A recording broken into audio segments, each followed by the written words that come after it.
Howdy folks, Nathan here with a 2024 Mercedes-AMG EQE SUV. This is one of the fastest all-electric Mercedes-Benz SUVs that's available in the United States. And in a minute, I'm going to be telling you all about it and why it's so green. From the outside, it may be a little bit difficult to tell this vehicle from other Mercedes-Benz SUVs because they look really similar, and that's because of, well, the overall design and sort of the jelly bean-like front end. However, if you look carefully, this is actually unique. These are raised little components on the grille. Very important, because if you see an AMG coming at you, you have to give it respect. No, you don't. Well, anyway, the point is that there's more. Now, this is something kind of new because instead of a Mercedes emblem, you have this from AMG. Do you have an engine block signed by Hans? No, nine. And that's because this is an all-electric vehicle. However, we do have some interesting technical details that a special guest is going to be talking about in just a moment. But before then, I wanted to point out the optional wheels because this is one of my favorites. I absolutely adore these wheels. They remind me of certain sports car wheels from the 80s and 90s. These are 21 inch. There is a 22 inch that is an optional one as well. All right. Holy cow. Whoa! Stuff!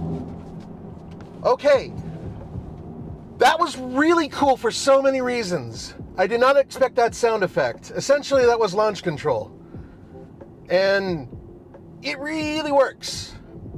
They didn't warn me that it would do that. So one of the things that happens when you're driving this car is that the sound changes based on what mode you're in, and I'm in Sport Plus mode. So once you go Sport and Sport Plus, it's this, hear that? It's kind of like a bastardized exhaust note of some kind from some dystopian future, which I really like.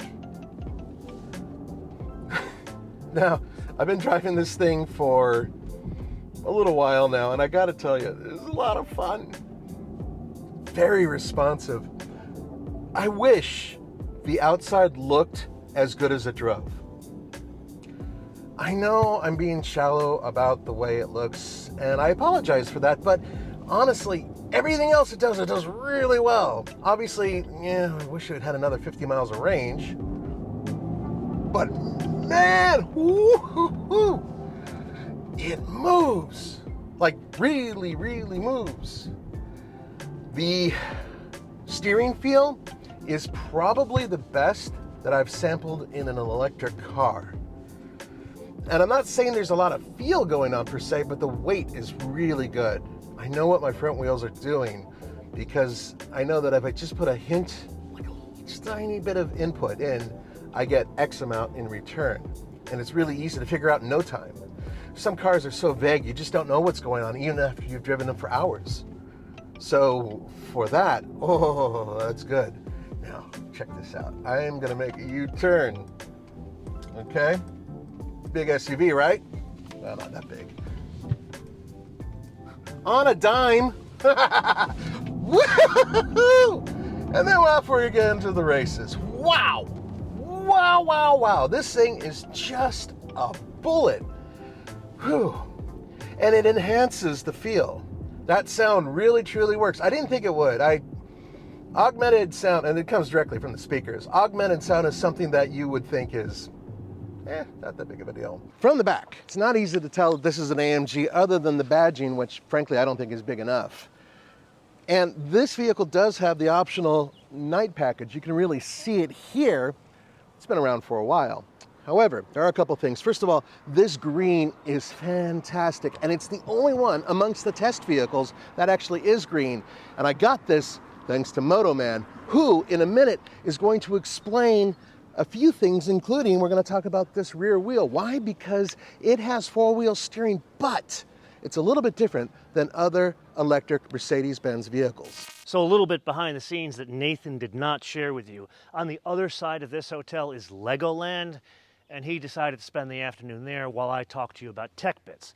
That being the case, he wanted me to start with the rear architecture of the vehicle, specifically with the four-wheel steering system, because you guys have seen four-wheel steering before, but in those applications it's about 2.5 to 3 degrees of rear-wheel steering.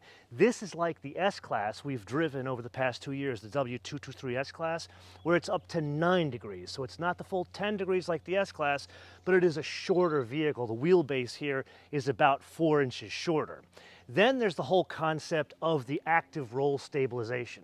This car weighs 5,930 pounds. Put another way, that's about 2,600 kilograms. Okay, now a couple things. Now, since I've been playing around at Legoland, you did get a chance to have Motoman regale you with the information about this vehicle. And part of the reason why is, regardless of how much I make fun of him, he is one of the most knowledgeable people I know who talk about most German cars. He really knows his stuff, technical stuff. So I decided that since he's helping me film some of this when I'm not playing around, it would be better to have him explain it to you. And I think you did so beautifully. I think you might agree. So I'll tell you what we're gonna do. I will try the different modes for you guys in just a minute so you can hear the different sounds. But let's see here, once I get to it's a very windy road. I don't want to do anything crazy on the windy part. Okay, this is good here. I just want to do launch control. Okay, we're good? Okay, listen.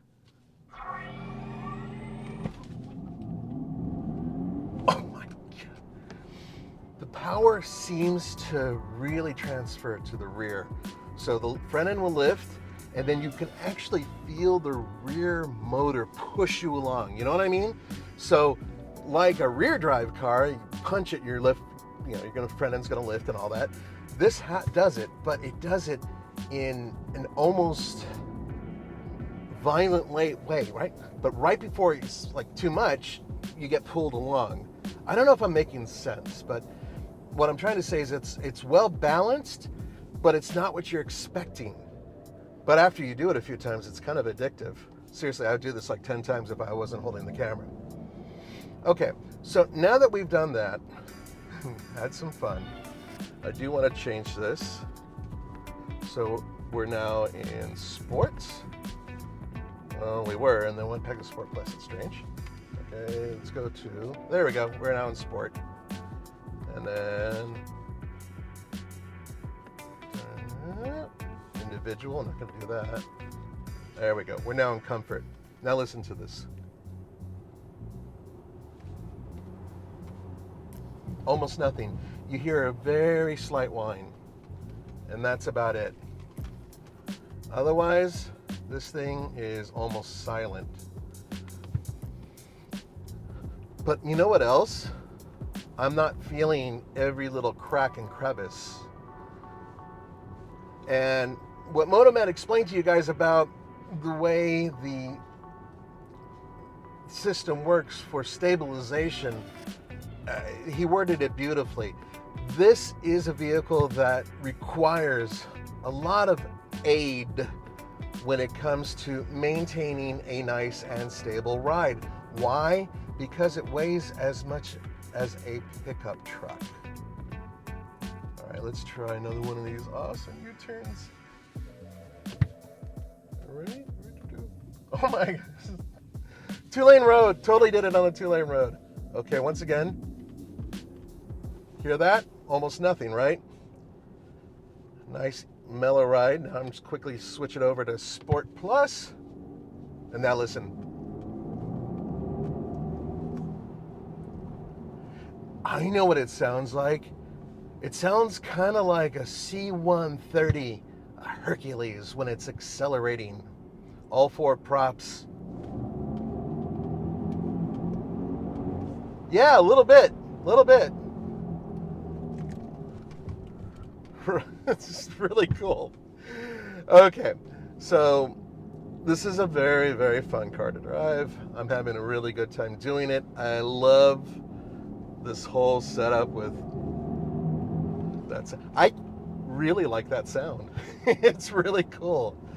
Oh my God, this is so much fun.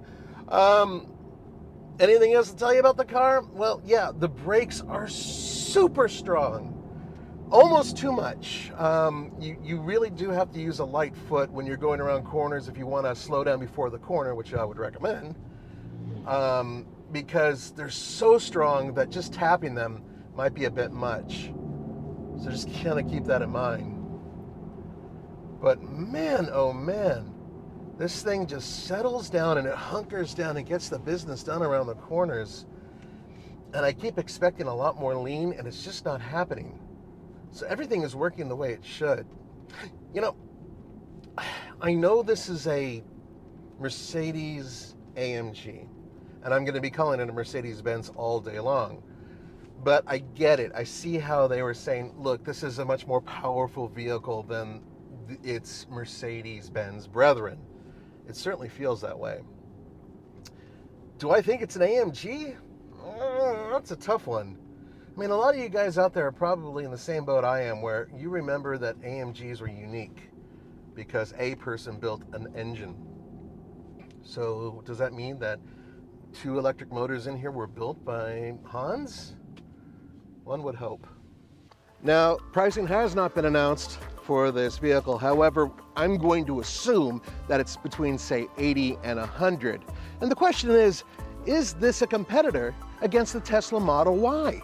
And I think in some ways it is. However, you got to keep in mind that I'm looking at this from the interior out. And in terms of build quality, with everything that's inside, Mercedes-Benz has always consistently made solid, well put together, thoughtful interiors that may have things that you don't like, but they mostly have things you do like.